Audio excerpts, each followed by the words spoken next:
start with sort of a caveat. It's one of my favorite quotes. It's limited life experience plus overgeneralization equals advice. That's by Paul Buchheit. And the actual caveat is just that I don't know what I'm talking about.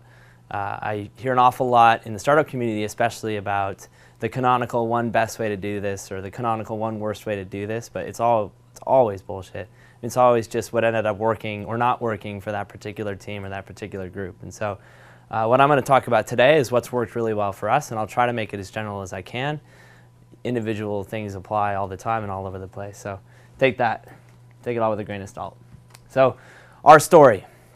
I started working as an entrepreneur in '09, but before that, so this is myself, I'm on the right, and my co-founder Dan. We were both product managers at Google. Before that, we were both in school. So our first job was we were both PMs at Google, and he worked on Chrome, and I worked on something called Google App Engine, which is a cloud platform, if any of you are engineers. Dan left in late '07 and joined the Obama campaign as the director of analytics.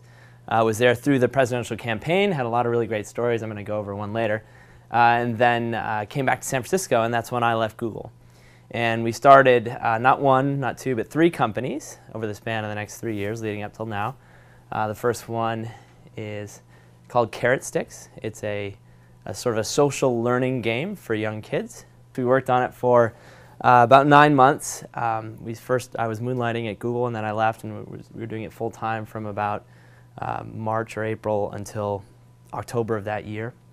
And we left in October. We stopped working on it in October, thoroughly discouraged, having learned a lot of pretty hard lessons. And you can see here's the traffic graph. We left, and there were around 50 to 100 unique visitors a day to the website, and that includes us hammering the website, and stopped working on it entirely. And it's actually grown on its own, surprisingly, to several thousand visitors a day, which is a pretty big surprise for us. I'll talk a bit more about that later. It doesn't make any money, though. It just pays for its server bills. We spent about 1 month on the next company. It's called Spreadly, and what that was a way for merchants to incent their customers to tweet about them. So the hardest thing we found about Carrot Sticks was finding customers, finding users. So we thought, well, what's a good way to do this? Well, why don't we take the users that we already have and give them a reward for tweeting about us? And then we thought, well, actually, that's not a bad idea. Let's try making a company out of that. And we found pretty quickly that it didn't work. So we got a few early customers, and what we found was that you couldn't pay someone enough to spam their friends and have it be worthwhile for, for whichever online store or whatever was doing it. So maybe Starbucks.com could not offer you a worthwhile enough discount on coffee to make it worthwhile to you to spam all your friends. So that's what we figured out in about a month and a half. Of course, that may still be possible. There may be some really cool things there, but we stopped working on it. Moved on to Optimizely. And I'll show you really quickly what Optimizely is. So here's the Rock Health homepage. I'm sure you guys have seen this all before. Using Optimizely, you could set up an A/B test on this website. So here's our editor.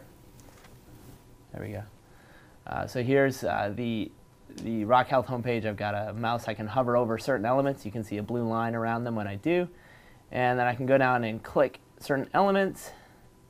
I'm going to click this one and edit the text. And instead of attributing the quote to Sarah Lacey, I'm going to attribute it to myself.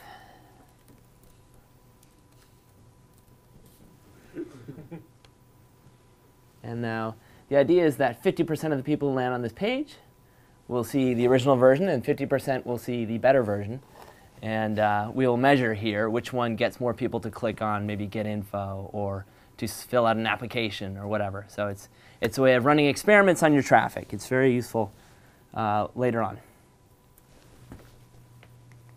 Okay, so that's our story. So listening to your users. I'm going to kind of walk through sort of the life cycle of a company as I've seen it thus far, and talk about what I think has been most useful for us at each step of the way. And most of this we ended up getting wrong the first time, and probably still have quite a bit of it wrong. But I'll talk about where we failed and what we could have done better, and what I think that I would be focusing on if I were starting over right now. So this is sort of the first thing. This very, very early stage. There's often an idea, but there's usually no product, and there's definitely no users. And this is a pretty common sort of refrain, and the way that I hear it the most is, we can't actually tell you about the idea. It's we're in stealth mode, or we are, you got to sign an NDA, and it's extreme protectiveness of an idea. It's thinking an idea is awesome, and this is absolutely us about 3 years ago, absolutely, without question. And the response in my head that I don't usually say is, no, it's not. The idea is not great. It sounds great. It looks really good on paper, but when the rubber hits the road, it doesn't work out that way. And usually what you find out is that your users don't behave like you think they will. They're not as excited about whatever it is that goes into the product, whatever technology you've built. It doesn't fit into their lives the way you hoped it would, or many, many other things. And all this is completely normal. This is an absolutely natural step of product development. You start with a set of assumptions. Most of them get shot to shit. But in the process of learning that, you end up figuring out what the right things are. So how did this relate to us? Well, Carrot 6. I mentioned we spent about 9 months on it. We started moonlighting in January, or I started moonlighting. They were already full-time. But it took us about 9 months to build this. And what we built first was something like this. So I just made sort of a shitty mock here. I got rid of the, you can see, I got rid of the pick an opponent thing, and I got rid of the little character down here. So this was our first product, and we spent so long on this thing. We spent a long time trying to make the art perfect, just an awfully long time actually programming this super cool thing that says, if you get this many things right, you should interact with the problem this way, and there are like 50 different skills that we're going to micro-test you on and keep track of them. We spent so much time on this, a ton of it. And when we were finally done, we had a product that we were happy with. We were super, super stoked. And we took it to a school. This is months in. We took it to a school and showed it to a bunch of kids. And there is nothing more defeating than watching a bunch of people use your product and just not care about it. Like, it was amazing watching these little kids just not care about what we built. I mean, they were fidgety. We thought they'd be really excited about math because that's how we were, or that's how we think we were when we were little. But they just didn't care. They wanted to get up and play. They wanted to talk to each other. It was really hard to even get them to focus on it. And the teacher, we thought she'd be so excited about the 50 levels of skills that we'd programmed in and all the kind of complex logic about it. The teacher really just wanted a way to keep her kids quiet for 45 minutes so that she could focus on a lesson plan or something else. And it was just, this was a case of us not really understanding what was important to our users or our customers. So we went back to the drawing board, and we built a really quick way to make this thing social. And we built this silly little thing where you could design your own character. And a couple months later, when we were done, we went back to the school. And we threw that in front of the kids. And most of them ended up playing for more than an hour. They requested to actually stay inside and not go out to recess. And that was a big lesson for us, because the entire first, we could have saved months of our development time. And this is months when we were burning our own we weren't earning salaries, we had no money, we'd taken no investment. Months of time, we could have figured that out pretty quickly by throwing a quick social thing together and putting it in front of them. Teacher was thrilled. I believe the school still uses it. Why we stopped is a different story. We had a lot of misunderstanding about the market, who pays for things, how easy or hard it is to sell to schools. We learned an awful lot of lessons. I'm not going to go into most of them here, though. So this is a book that we should have taken more seriously early on. I don't know if you guys, any of you guys have read it. It's called 4 Steps to the Epiphany. And I can see some of you recognizing this. This is the one book that I'd recommend you read about entrepreneurship if you're going to read anything. It's by Stanford, or maybe it's Berkeley. I think Berkeley and Stanford professor, Stephen Blank. He talks a lot about what he calls customer development. And he has, I think, a similar bias to what I probably have right now, in that he builds revenue-generating companies. You're selling something to you're selling something useful to someone. And so some of the things in there don't really apply, but a lot of it is all about developing your customer or your user at the same time that you're developing your product. So instead of sort of design, build, release, and then figure out who's supposed to be paying for this thing and how to talk to them, you do them in parallel. And preferably you start with a lot of the customer development. So find 10 users or 10 customers. Put some mocks in front of them. If you don't have a product, you don't need a product to validate a lot of the things that you're probably assuming about your users or your customers. I mean, if your user is someone with an iPhone or a giant insurance company, it doesn't matter. You should be in front of these people talking to them from the get-go and showing them what it is you're going to build and making absolutely sure that you understand what problem you're solving in their life, or at least how you're going to grab their attention. If you're building like a YouTube, you're not really solving a problem. You're creating something that people love, right? What is it about what you're doing that people will love? What is it that they're going to sacrifice other things for, that they're going to, that's going to give them the justification to insert that into their lives? This is super, super important to understand.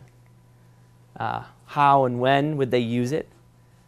Had we had one conversation with a teacher before we built that entire thing that we were so excited to get down and build, engineers love doing this, just get into a quiet room and code, code, code. It's the easiest and funnest thing. We could have had one conversation that would have told us that a teacher wouldn't care about most of the stuff we spent so much time on. How would they use it? They use it to keep their kids quiet. If you can build something reasonably educational that kids will enjoy, the teacher will love it. Beyond that, a lot of times they don't have the expertise to even know. Many of these elementary school teachers don't actually understand math beyond what they learned in their days. I mean, it's really surprising, but it's a lot of stuff we didn't know. And how would they find out about it? You built the greatest product in the world, but how are you actually going to get your users to find out about what you've done? All of this stuff falls out of these conversations that you guys should be having all the time. Okay, the next step, so the beta. So you've done your validation, you understand what problem you're solving, you build a bit more of it into the product, you've got a handful of users now, and they're coming back to the product. That's awesome. You're starting to get some actual validation that you build something people want. Analytics are not important. This is a bit of a heretical thing for me to say, I think, because of what we do for a living, but I really believe it. We spent at least a week, probably more than that, implementing Google Analytics down to the tiniest detail of carrot sticks. So making sure we tracked every single event and where everybody was coming from. But it was stupid. We didn't have any users. Like, statistics are not going to tell us anything. We could have gotten an awful lot more information by just talking to the users we had. So being ruthless about finding them. Who are you? Why are you using my product? What are you getting out of this? It's sort of the same vein as before, but now you have an actual product and you have people that you're not sitting in front of using your product. That's a big difference. Selling early and often. For you guys who are building revenue-generating products, you're expecting people to pay for it, you guys should be selling from day one. And that means when I say find 10 users, find 10 people to pay you. It's harder than you think, but it's so valuable. And sell it yourself. Don't hire someone else to do this. They can't, and they shouldn't be able to. This was sort of a mantra that we used, which is don't hire this until you see it in the mirror as a used car salesman. So you should be the one who's trying to get people to pay for it. You should be the one who's saying, no, it costs $50 a month, and watching them cringe and thinking, okay, that might be a little high, or like, nailed it. You should be the one who's actually collecting the money. You should be the one who says, no, you cannot use it until you pay me for it. Because that's a real big validation point. So you can get people to sort of say, oh yeah, that's cool, that's neat. But if you're actually trying to get money from them, they're going to be a lot more sort of discerning about what they do if you force them to pay you. It's really important. And it's a lot of early stage entrepreneurs, ourselves included, didn't learn this until too late. So we decided it's better to get users, we're going to give it away for free. We didn't validate that people would actually pay what we were doing, for what we were doing. This was us. I just thought it was pretty interesting how long we spent on the different projects before we actually had revenue come in through the door. And again, this is a little different if you're not collecting revenue. Some of you may be building sort of user-based startups where your goal is to get millions of users and not millions of dollars. That's fine. 7 months on carrot sticks before we had a single paying user. For Spreadly, it was 1 month. We thought we'd learned our lesson. And I think arguably we did, right? We didn't have a great idea, but we figured that out a lot quicker than with carrot sticks. And then with Optimizely, we actually got people to pay us money before we had written a single line of code. And that was, I remember by that point, we'd gotten so self-skeptical, we were so discouraged. And my co-founder had the idea for Optimizely based on his Obama experience. And he pitched it to me, and I was like, yeah, that's fine, but let's see if people actually pay for this. And so he hit the phone book, and he started talking to some of his contacts who ran web development firms, and you pitched it to them, and the first person you talked to thought that he was getting an actual product pitch and said, yeah, just send me an invoice. Sounds great. And we started collecting $1,000 a month for a product that didn't exist yet. And that was more money. That was more money. It was funny. Now, to me, $1,000 a month doesn't seem like very much. But at the time, I just couldn't believe it. It was like rolling in money. You know, it was like the end of Scarface. I was so excited. It was more money that we made the entire 9 months of CareSick on the first day. So that was a really great feeling. Another great way to get user feedback that isn't just talking to them is take the right shortcuts.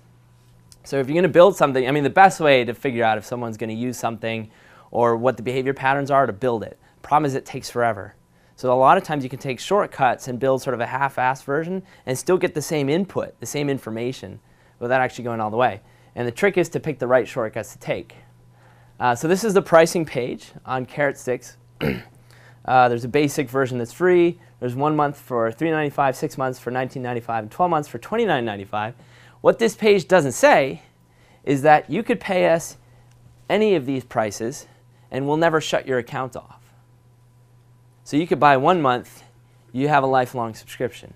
You could buy 12 month, you'll have a lifelong subscription. We never wrote the code to go in and check, okay, when did they pay us the money? Did the payment go through? How long has it been? Should they be allowed to log in? Should they go back? We just didn't write any of it. And the best part of this is it saved us a ton of time. We still were able to validate that people would pay for this. No one's complained. And we have thousands of people who pay for the product. Not a single person has ever complained to us. No one's posted in a blog and said, hey, I got free Carrot Sticks. No one's done it.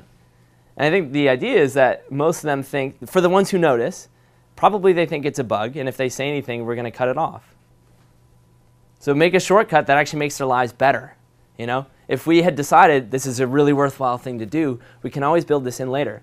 And speaking of, Optimizely, the prices are a bit higher. Starts at 17 bucks a month, then up to $71 a month, and then $400 a month, and then Platinum it's thousands of dollars a month.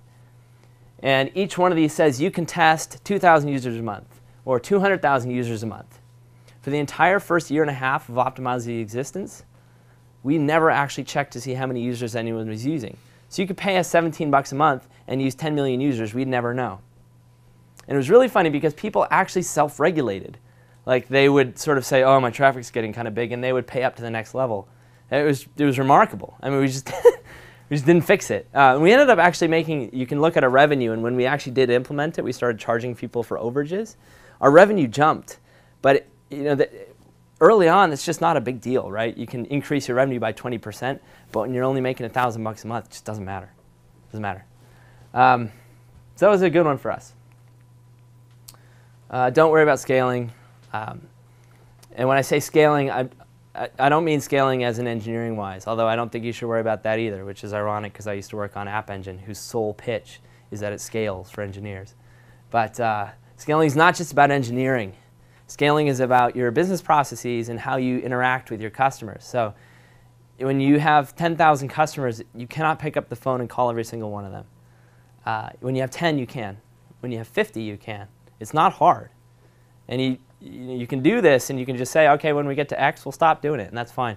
I remember talking to someone from SurveyMonkey, I think, and they had this practice where up until thousands of customers, they would write each one of their customers a handwritten thank you note. Said, thanks for being a customer. Let us know if you have any questions, anything like that. Super simple.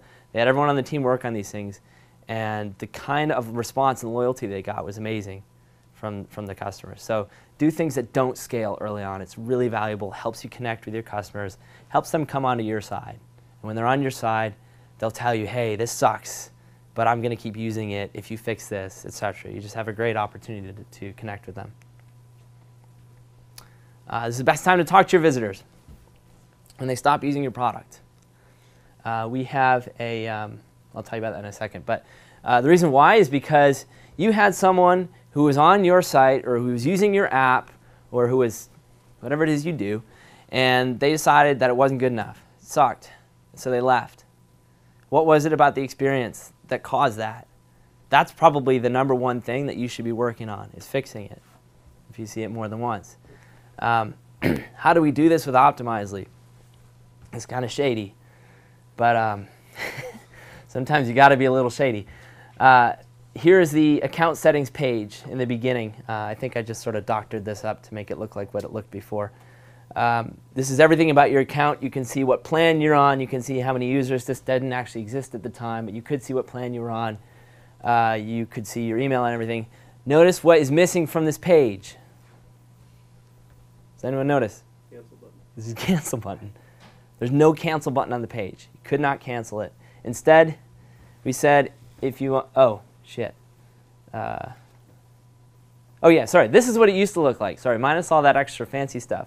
It just said to modify your subscription, send us an email. And we had a lot of people cancel. People cancel all the time. They churn in, they churn out. And I would say that probably only 5% of them were annoyed about this. The rest of them just said, hey, how do I cancel? It's almost like they were just expecting it. I mean, when we first made the decision, I was like, oh God, people are going to hate us. But they didn't. And instead, we actually got to talk to each one of them about why they were canceling. We found a lot of bugs, a lot of things that were wrong with the software, just a lot of things we weren't doing that well that maybe we wouldn't have found otherwise. Okay, so growth. So you have a product now. You've validated that people will pay for it or they'll use it. You're starting to figure out how to market and how to reach these users. You're getting them on board. You're doing great. Now analytics matter. And that's important. So you now have too many users to talk to them individually. I'm not saying you should stop talking to them. I think it's really important. But you can now start to get some useful information from analytics packages. So what are some good ones? Google Analytics is really good. Kissmetrics is great as well. Kissmetrics, I think, is they've got some great ways to look at funnels, and they also they're a lot better at tracking sort of custom events and custom things like that. If you guys are building mobile apps, Flurry is a really good one. If you guys have used it, if you're building social apps, Contingent. It's a way to do cohort analysis and to find out how many people in each sort of cohort are sharing and how many of those are sharing. It's a pretty cool interface. And then always be testing. That's my other bit of advice once you get to this point. And I'll relay an anecdote. This is not my anecdote, it's my co-founder's, but it's from the Obama campaign in 2008. It's a significant test they did. I ripped these slides from another presentation. It looks like some of the text is sort of screwed up, so I'll just go over it. So this was the BarackObama.com landing page in, I think, early 2008. And there's a splash image up here, and then a button, a sign-up button down there. And they ran an experiment on the page over the course of about a week or so, or 2 weeks. And they tested a bunch of different buttons and a bunch of different pieces of media. So this is the crowd interaction part of this presentation. I'm going to go through the different pieces of creative that they tested. So the first one is the sign up button. Just says sign up. Learn more. Join us now. And sign up now. So those 4 buttons. And then on the media side, get involved. Change we can believe in. So this is the family image. The change image, just the headshot of Mr. B. And then 3 videos. So there's one. I guess they're not going to play. There's one of him. He's just, it's sort of like a talking head of him giving a speech, I think, maybe. Springfield video. It's a case video about Springfield, Illinois. And then Sam's video, I think it's another sort of human interest video about stuff. I'm not really big into politics. But so here's the experiment. We're going to do an audience voting thing. So how many of you on the button side, how many of you think sign up won? How many think learn more won? About 3, 4. How many think join us now won? All right, most of you. And then sign up now. 2. All right, on the media, the get involved image here, I'll go back through. Get involved. Change, or the family image. About 2, 3. Change we can believe in. Loads of you. The Barack video of just him talking. Kind of hard if you can't see it. The Springfield video, sort of study on Springfield, Illinois. Sam's video. This is the other case study one that I didn't talk about for long, so clearly it's not going to win. All right, no one. So what actually won? Learn More won on the button, and the family image won on the media. And I'm not going to point fingers, but you guys are all wrong for the most part. I think a few of you made it. Did anyone guess both those? God damn. Man behind the camera for a reason. So this was a big surprise to everyone on the campaign. And the biggest surprise was that everybody on the campaign picked one of these 3 videos. And why do you think they picked the videos? They made it. Because they made it. Why the videos? They made the images too. Videos are hard to make. And if you spend a long time and a lot of money making a video, all the editing, all the shooting, the sound, everything like that, Cameron can tell us about this, I'm sure, you get really married to it. You get really attached to it. And what ends up happening in most cases in website design is you have what's called the hippo syndrome, the highest paid person's opinion. That's what makes design decisions in most cases. And everybody in that room, including the highest paid person, thought the videos were going to do well. Surprisingly, none of the videos did better than any of the images. It was a big surprise to everyone on the team. So what are we actually talking about here? So they ran initially one experiment on the Learn More, a brief experiment on the buttons, and a brief experiment on the video, and they saw Learn More was winning and the family was winning. Then they combined the two.